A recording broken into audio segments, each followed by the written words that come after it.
그러면 오늘 말씀을 전하도록 하겠습니다. 오늘 말씀의 본문은 레위기 1장 1절에서 9절입니다. 여호와께서 회막에서 모세를 부르시고 그에게 말씀하여 이르시되 이스라엘 자손에게 말하여 이르라. 너희 중에 누구든지 여호와께 예물을 드리려거든 가축 중에서 소나 양으로 예물을 드릴지니라. 그 예물이 소의 번제이면 흠없는 수컷으로 회막문에서 여호와 앞에 기쁘게 받으시도록 드릴지니라. 그는 번제물의 머리에 안수할지니 그를 위하여 기쁘게 받으심이 되어 그를 위하여 속죄가 될 것이라. 아멘. 여러분들은 예배를 드릴 때 언제가 예배 나오기가 가장 힘들었습니까? 저는 제 인생에서 언제가 그랬냐면 고등학교, 중학교 그 시절이 그랬습니다. 제가 이제 중학교 2학년 때 아버지가 교회를 개척했습니다. 그때 제가 중학교 2학년이었고 저희 형이 고등학교 1학년 그리고 동생이 초등학교 4학년이었습니다. 다들 예민했을 때이죠. 그런데 갑자기 아무도 없는 낯선 도시에 가서 낯선 상가에서 개척을 하는 것입니다. 그리고 준비된 것이 없이 밥 먹었던 식탁을 갖다가 앞에다 딱 갖다 놓고 예배를 드리는 것입니다. 그러니 어린 나이에 이 예배가 예배처럼 느껴지지가 않는 것입니다. 그리고 평상시에 가까이 있던 아버지가 설교 말씀을 전하니까 또 목사님 말씀처럼 느껴지지도 않는 것입니다. 다 지루하죠. 어린이 말씀 듣다가 청소년 재밌는 말씀 듣다가 재밌는 찬양 함께 부르다가 어른 예배 함께 드리고 어른 찬양 부르려니까 이 시간이 너무나 힘든 것입니다. 그나마 이제 저와 형은 그래도 이제 나이가 있으니까 의식적으로라도 이렇게 자리를 잡고 앉아 있었습니다. 그런데 막둥이 동생은 몸을 비비 꼬고 예배 드리는 동안 뒹굴뒹굴 거리다가 심지어는 막 돌아다니고 이제 그런 상황까지 되었습니다. 그러니 매일 주일 예배 드리는 게 제게 얼마나 큰 부담으로 다가왔는지 모릅니다. 그리고 또 개척교회를 하다 보니 여러 가지 예배가 있습니다. 새벽 예배, 철야 예배, 수요 예배, 그리고 부흥회도 많이 열었죠. 그런데 그 당시 부흥회는 지금같이 한두 시간 하고 끝나는 것이 아니었습니다. 보통 일찍 끝나면 새벽 1시, 그리고 조금 늦게 끝나면 새벽 3시, 그렇게까지 기도했습니다. 그런데 또 이제 개척교회에서 부흥회를 하면 또 사람들이 있어야 됩니다. 그래서 이제 자녀들이 또 앉아서 예배를 같이 드려야 되죠.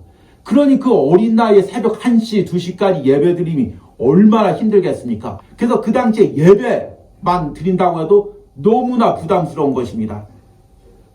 그러다 이제 하나님을 인격적으로 만나고 이 예배가 이제 기쁜 자리가 되고 은혜로운 자리가 되었습니다. 그런데 우리들도 예배할 때 참 예배 나오기가 싫을 때가 있습니다.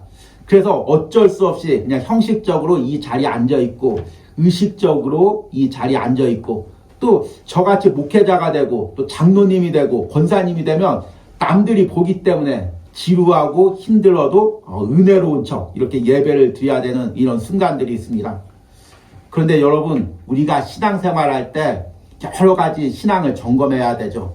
그런데 가장 먼저 점검해야 될 것이 무엇이냐면 나의 예배의 모습입니다. 그 예배 모습이 내가 얼마나 점잖게 예배드리나 얼마나 1시간 잘 채워서 예배드리나 그 의미가 아니라 오늘도 이 예배에서 내 마음을 열고 하나님께 예배할 수 있는가, 이것을 매 순간 예배 순간마다 점검해야 됩니다. 예배 계속 이렇게 일상적으로 드리다 보면 예배가 하나의 형식이 됩니다. 의무가 됩니다. 그러면 어느 순간 우리 신앙이 딱딱하게 굳습니다. 하나님이 처음 은혜 주실 때는 우리 심령 상태가 말랑말랑하죠. 그래서 하나님이 만지시는 대로 막 변화가 됩니다. 성격도 변화되고 또 신앙도 변화가 되고 가치관도 변화가 됩니다. 그런데 어느 순간 보면 우리 신앙이 딱딱하게 굳어서 이제는 뭐 하나님의 말씀에도 누가 말씀해도 말씀에 뭐라고 해도 변화가 되지 않습니다.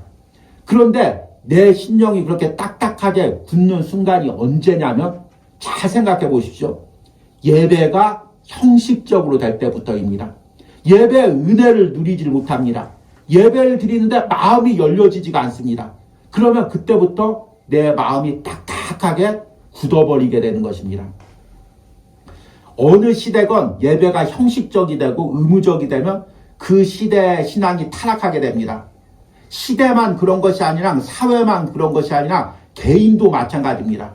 내가 의무적으로 또는 형식적으로 예배를 드리는 순간부터 내 신앙도 의무적이 되고 형식적이 되는 것입니다. 우리가 이 자리에 나왔을 때 내가 형식적으로 나왔는지 내 마음을 드리고 나왔는지를 항상 점검해 봐야 됩니다. 그래서 마음을 드리는 예배를 하나님께서 받으십니다. 그리고 한 해 동안 우리가 드리는 예배가 하나님이 받으시는 예배가 되길 바랍니다. 레위기는 하나님의 자녀가 세상에서 어떻게 구별되어서 하나님의 거룩을 닮을 수 있는지 그 방법을 하나님께서 제시해 준 말씀입니다. 그리고 하나님께서 두 가지 방법을 제시해 주셨다고 말씀을 했습니다. 1장부터 10장까지는 제사제도, 예배에 대해서, 그리고 11장부터 마지막 27장까지는 삶에 대해서. 그러니까 우리가 하나님의 자녀로 세상에서 구별되어서 거룩하게 사는 방법은 두 가지가 있는데, 하나는 예배를 통해서, 하나는 삶을 통해서입니다. 그런데 이 예배도 그냥 예배를 드려서는 하나님의 거룩한 자녀로 사는 것이 아니라 하나님이 정해주신 방법대로 예배를 드려야 됩니다. 그것이 이제 레위기에 나와 있죠.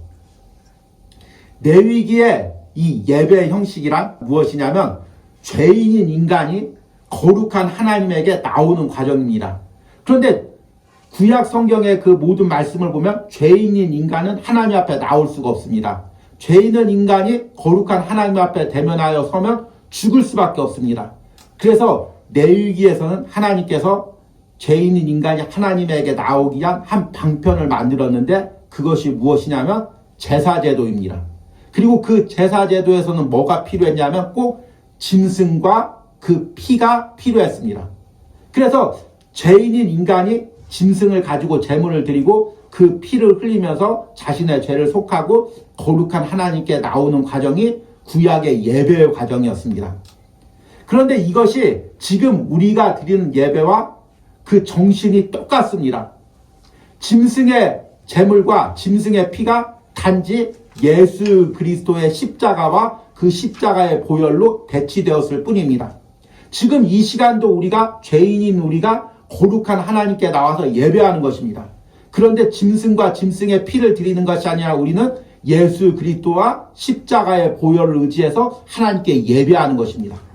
그러니까 구약에서는 죄인인 인간이 하나님 앞에 그 중간에 짐승과 짐승의 피를 가지고 나왔다면 신약의 예배는 우리 성도들이 예수 그리스도의 보혈을 의지해서 하나님께 예배하는 과정입니다. 그리고 그 구약의 제사 제도는 크게 5가지가 있습니다. 번제, 소제, 화목제, 속죄제, 속건제가 있습니다. 그리고 그 첫 번째가 번제입니다. 번제란 불로 태워드리는 제사를 의미합니다. 그래서 오늘 말씀에 이 번제를 드리는 과정을 통해서 우리가 예배를 어떤 과정을 통해서 하나님께 드려야 하나님께서 받으시는 예배가 되는지를 우리가 말씀을 통해서 깨달으려고 합니다. 번제를 드리는 첫 번째 과정은 먼저 번제물을 가지고 오는 것입니다. 구약의 모든 제사에는 공통적으로 짐승을 가져다가 제물로 드려야 했습니다. 부자들은 소, 조금 일반적인 사람은 이제 양이나 염소, 그리고 가난한 사람은 비둘기, 이렇게 하나님께 제물로 드려야 됐습니다. 그런데 이 번제물을 드릴 때 그냥 하나님께 드리는 것이 아니라 오늘 말씀해 보니까 그 번제물을 가지고 온 예배자가 그 짐승의 머리에 먼저 안수를 해야 합니다. 참 독특하죠. 우리는 안수하면 어떻게 생각합니까? 목회자나 예배 인도자가 또 성도에게 하는 걸 안수라고 생각합니다. 그런데 구약에서는 특이하게 이 예배자가 자기가 가지고 온 짐승한테 안수를 하는 것입니다. 이 과정이 꼭 필요합니다. 이 과정이 무엇을 의미할까요? 4절 말씀을 보니까 그는 번제물의 머리에 안수할지니 그를 위하여 기쁘게 받으심이 되어 그를 위하여 속죄가 될 것이라. 그러니까 자신이 일평생 지은 죄, 그리고 이번 주에 지은 죄, 어제 지은 죄, 그 모든 죄를 가지고 그 짐승에게 안수라는 것입니다. 그러면 그 짐승에게 그 죄가 전가되는 것입니다. 그 짐승이 속죄물이 되는 거죠. 그리고 그 짐승의 피를 흘림으로써 하나님께서 죄인인 인간이 하나님께 나오게 하는 것입니다. 그런데 한번 여러분 생각을 해보십시오. 만약에 이제 어떤 나름대로 의롭게 산 사람이 있습니다. 그래서 나는 지금까지 죄 안 짓고 잘 살아왔어. 남에게 해 안 끼치고 나름대로 잘 살아왔어. 하나님 말씀대로 살아왔어. 그 사람이 이제 번제물을 가지고 하나님 앞에 나왔습니다. 그래서 짐승이한테 안수를 하려고 합니다. 나는 안수 안 해도 돼. 나는 죄 지은 거 없어. 그래도 형식이니까 해야 됩니다. 그래, 형식이니까 나도 할까? 하고 이제 짐승의 머리에 안수를 했습니다. 그러면 그 사람이 안수하면서 무슨 생각을 하겠습니까? 무슨 생각을 할까요? 이게 형식이니까 의무적으로 해야 되니까 남들이 바라보니까 내가 장로님이니까 내가 권사님이니까 내가 집사님이니까 내가 목사니까 안수해야지. 이렇게 하고 안수를 드리고 하나님께 번제물을 드렸을 것입니다. 그러면 그 번제물을 하나님이 기쁘게 받으셨겠습니까? 안 받으셨겠죠, 당연히. 구약시대 때는 예배자가 꼭 가지고 나와야 될 게 있습니다. 무엇이냐면 번제물입니다. 앞에서 이야기했죠. 그런데 이 번제물과 함께 꼭 가지고 나와야 될 것이 있습니다. 바로 무엇이냐면 죄입니다. 왜 번제를 드리냐면, 왜 짐승의 피를 흘리냐면 내가 죄인이기 때문입니다. 내가 죄인이기 때문에 하나님 앞에 나와서 그 죄를 속하고 하나님 앞에 나가는 것입니다. 그런데 만약에 내 죄를 안 가지고 나오면 어떡합니까? 내 죄가 느껴지지 않으면 어떡합니까? 내 죄가 깨달아지지 않으면 어떡합니까? 아무리 좋은 번제물을 가지고 나와도 하나님께 예배할 수가 없는 것입니다. 그 예배를 하나님께 받아주시지를 않는 것입니다. 마찬가지입니다. 오늘 여러분들이 이 예배 자리에 나왔을 때 다른 것을 가지고 나오지 못했더라도 내가 죄인임을 깨닫고 내 죄를 위해서 예수 그리스도가 십자가에서 죽으셨고 그래서 내가 구원받았다는 그 은혜의 마음을 가지고 나와야 됩니다. 이것을 한마디로 이야기하면 구원의 감격이라고 합니다. 나 같은 죄인을 위해서 예수님이 십자가에 피 흘리셨구나. 이 은혜를 가지고 우리가 이 자리에 나와야 됩니다. 이 구원의 감격이 없어지면 이 예배가 형식적이 되고 의무적이 됩니다. 예배가 드리기가 싫은 거죠. 왜 굳이 소중한 시간을 드려야지? 이 마음이 드는 것입니다. 그런데 나 같은 죄인이 하나님 모르고 세상 것이 전부인 줄 알고 살다가 지옥 갈 수밖에 없는 나를 하나님께서 예수 그리스도의 피로 구원해 주셔서 하나님의 자녀 삼아 주시고 이렇게 함께 할 수 있는 예배의 자리에 나를 불러주신다는 그 감격의 마음이 있어야 그 예배를 하나님께서 받으신다는 것입니다. 우리의 예배가 왜 형식적이 됩니까? 왜 의무적이 됩니까? 예배 시간에 왜 우리가 은혜를 누리지 못합니까? 이 구원의 감격이 점점 사라지기 때문입니다. 처음엔 예배할 때 나 같은 죄인이 이 자리에서 예배할 수 있는 것이 너무 감사했습니다. 그런데 어느 순간 그 감사가 다 사라지는 거죠. 그리고 그냥 예배 시간이니까 나오게 되지. 이렇게 형식적이 되는 것입니다. 또 예배를 드리면서 한 주간 내가 살아왔던 그 죄된 삶이 그대로 깨달아지는 것입니다. 그리고 하나님 앞에 이 자리에 앉자마자 마음이 열려지는 거죠. 주님, 내가 또 한 주간 동안 내 뜻대로 살았습니다. 세상에서 죄지고 살았습니다. 그럼에도 불구하고 나 같은 죄인을 이 예배 자리로 불러주심을 감사합니다. 이 마음이 열려져야 되는 것입니다. 그런데 아무리 예배 자리에 앉아도 한 주간 내 삶의 죄가 보이지가 않는 것입니다. 나 정도면 잘 살아왔지, 열심히 살아왔지, 이런 마음이 느껴지는 것입니다. 그러면 마음을 열고 예배할 수가 없는 것입니다. 그런데 그 마음은 누가 주시냐면 성령님께서 주시는 것입니다. 내가 억지로 먹는다고 되는 것이 아니라 성령님께서 그 마음을 열어주시는 것입니다. 이 오뉴하우스 예배를 인도하면서 간절히 기도하는 것은 예배 인도자인 저와 또 예배를 드리는 여러분, 또 영상으로 예배하는 모든 심령들에게 이런 성령의 은혜가 있길 바랍니다.